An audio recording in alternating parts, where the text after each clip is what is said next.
Welcome to the Everyday English Podcast. Learn with me daily, improve constantly.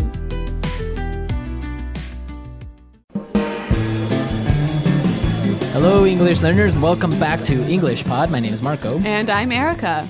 And we're bringing you the final lesson of our job interview series. That's right. And in this lesson, we're going to be focusing on two very, very common but sometimes difficult questions. Okay, so we've talked about preparing for the job interview in part 1.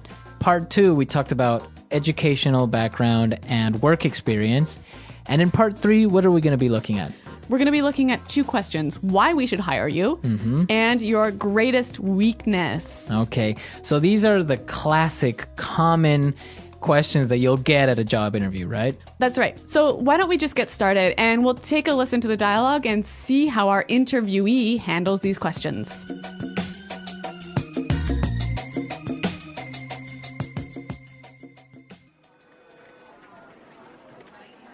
Very good. Now, I have a couple of final questions. I hope they're not too hard.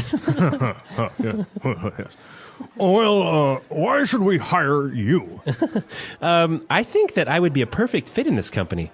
I have a unique combination of strong technical acumen with outstanding soft skills. You know, I excel at building strong, long-term consumer relationships. For example, when I headed the customer support department in my previous company, our team resolved about 70% of our customers' problems. I decided that we needed better information and technical preparation on our products. So after, I implemented a series of training sessions in coordination with our technical department. We were able to solve 90% of our customers' issues.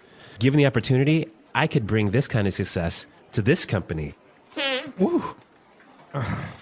Impressive.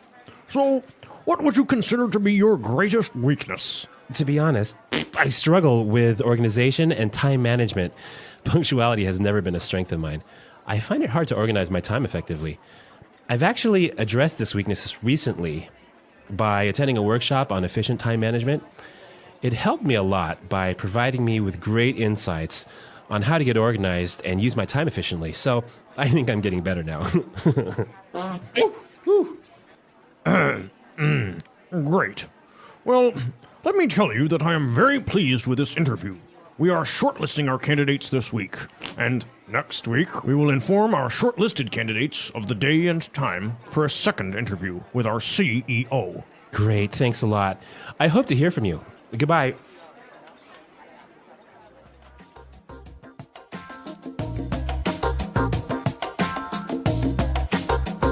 Well, our interviewee is doing very well, but I think he had a little bit too many beans or chili. Oh my God. Like, this is probably the most embarrassing thing I can think of. But he doesn't say anything, so I don't know. Maybe he should have said, "Oh, pardon me, excuse me," or something. I don't know. I don't know. It's a controversy. Yeah. Okay, but what isn't a controversy is the language, because there's some great stuff in here. All right. So let's take a look at the language in Language Takeaway. Language takeaway. All right, we've got some great phrases and words for you to use when you're talking about what sort of benefits and skills and experience and expertise you can bring to a company. Okay. The first thing that he said, and it's a very interesting word, he said technical acumen. Technical acumen. Acumen. Acumen.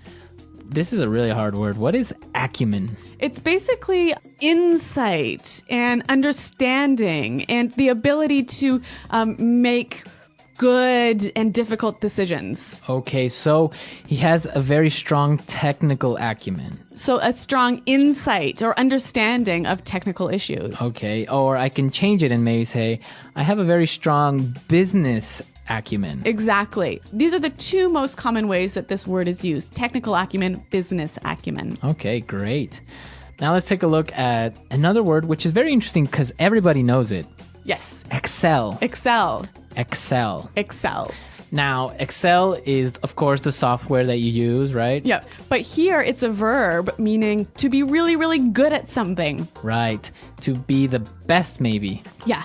To excel at something. Yes. So I excel at cooking. All right. So excel, you are the best. I mean, that's not really going to help me in a job interview, but the next word might.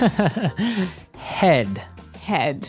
Well, in the dialogue, we heard it as headed in the past, right? Yeah, that's right. He headed the customer support department. So I think this is a great word to use when you were saying I was the leader. I was the main person in charge. Yeah, the manager. So this is a nice verb to use to show that you were leading something. Okay, now for the next word. Struggle. To struggle. Struggle. So what does struggle mean? It means that you have difficulty doing something. So it's hard for you. Yeah. For example, when I was in school, I struggled with math. Okay, and now I struggle with Chinese. Exactly. So to have a hard time. Yeah. Why don't we hear a couple of examples of how this word is used? Example 1. We're really struggling to reach our sales target. Example 2. Yeah, to be honest, I do struggle with time management. Example 3. The teacher farted in class and I really had to struggle not to laugh. Okay, so great examples. Let's move on to our next word. Punctuality. Punctuality. Okay, so to be punctual. It means to be on time, always. So punctuality would be the noun form. Right, so the condition or the state of always being on time. Right, so punctuality, to be punctual. Yeah, and our interviewee struggles with punctuality. Right, like me. I guess you guys have something in common. We do. Now, he has a problem with punctuality, but he said he has addressed this weakness. Yes, to address. Address. Now, if you notice, it's spelled the same way as address. That's right. But you pronounce it differently. So the verb address has the stress on the second syllable. Okay, address. Yes. And that means to deal with. To deal with the problem. Yeah. To acknowledge the problem. And to try and solve it. Okay. So different from your home address where you live. Yeah. And there the stress is on the first syllable. Address. Right. Perfect. Very good. Okay, so let's listen to this dialogue one more time, and then we'll come back and talk about these two questions: greatest weakness and why should we hire you?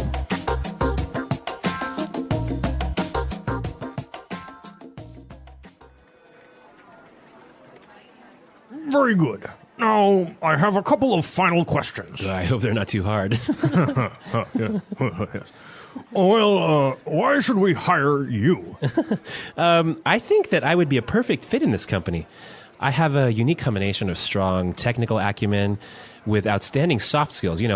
I excel at building strong, long-term consumer relationships. For example, when I headed the customer support department in my previous company, our team resolved about 70% of our customers' problems. I decided that we needed better information and technical preparation on our products. So after, I implemented a series of training sessions in coordination with our technical department. We were able to solve 90% of our customers' issues. Given the opportunity, I could bring this kind of success to this company. Woo. Impressive. So, what would you consider to be your greatest weakness? To be honest, I struggle with organization and time management. Punctuality has never been a strength of mine. I find it hard to organize my time effectively. I've actually addressed this weakness recently by attending a workshop on efficient time management. It helped me a lot by providing me with great insights on how to get organized and use my time efficiently. So I think I'm getting better now. Great. Well, let me tell you that I am very pleased with this interview. We are shortlisting our candidates this week, and next week we will inform our shortlisted candidates of the day and time for a second interview with our CEO. Great, thanks a lot. I hope to hear from you. Goodbye.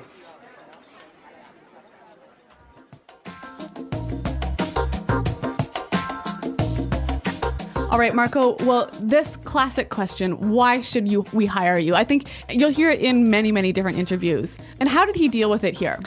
Well, the first thing that he said is very, very important because they're asking you why. So your immediate reaction would be to answer with because or I think that.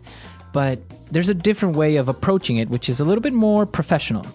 He said, I think that I would be a perfect fit in this company. I think I would be a perfect fit in this company. That's how he started his answer, and then he explained why. So this sounds really strong, doesn't it? Yeah, basically, it just makes you seem to be very confident and puts you like you are already part of the company. So this is a great way to start off this question, but you got to follow this up with some information. So what kind of information should you be giving? Well, like we talked about in your work experience, the same thing goes here. What do you have to offer to this company? What special skills or insights or experience can you bring that would help us? Yeah, that nobody else can bring. Exactly. So, again, you have to start talking about your strengths and your previous experience, but with examples, right? Very, very specific examples. And whenever you can, throw in some numbers or some specific successes that you have had. Exactly. And once you've talked about these things, you can close off this answer by saying, given the opportunity, I could bring this kind of success to this company. Given the opportunity, I could bring this kind of success to this company. So that is just like a magical sentence saying like, if you give me the chance, I will demonstrate how good I am and how I can help this company. Yes, a really, really strong closing argument. Yes. So that's the way you should more or less approach that question, right? All right, but let's turn now to the classic question, your greatest weakness. What is your greatest weakness? When you get this question, be sure to not say, my greatest weakness is I work too much. My greatest weakness is I'm a workaholic. Right? Or, what was it? Oh, or I am a perfectionist. Yeah, these, we can see right through these. I mean, Right. they're too obvious and they're too silly. I mean, everyone has a weakness, so don't try and turn it around into a strength. I just don't think that's a good idea. Okay. So, yeah, be sure to stay away from these answers. But you can say anything. Like in this case, he has a problem with being on time. Yep. So be honest, say what one of your greatest weaknesses are, but the key to making this weakness look good is saying what you are doing to solve this weakness. Exactly. So really be truthful. Tell the interviewer what you're not good at, because there's obviously something that you're not good at. Exactly. So you can say, I am usually late, but I am getting more organized. I am doing the seminar. Yeah. Let the interviewer know that you are trying to improve this weakness. Exactly. And be sure to also think about your strength, right? Yeah, be prepared to answer the question, what is your greatest strength? So, and again, when you're talking about your strengths, be sure it's something more specific than saying, oh, I'm very responsible. Yeah. You want to be as specific as you can. And again, give those examples, give those successes, give those numbers. Right, exactly. So think about your weaknesses, think about your strengths. If you don't know them, ask people, to ask your colleagues or ask your friends, what do you think is my greatest strength? Maybe you're a funny person. That's a strength. Yes. Okay. Well, remember, there are 3 parts to this interviewing series, and you can find them on our website at englishpod.com. Right. Come to our website, englishpod.com. You can look at all of these 3 lessons, and I hope they are really helpful. And of course, if you have any questions or comments, or maybe you'd like a little bit more of this interview series, let us know.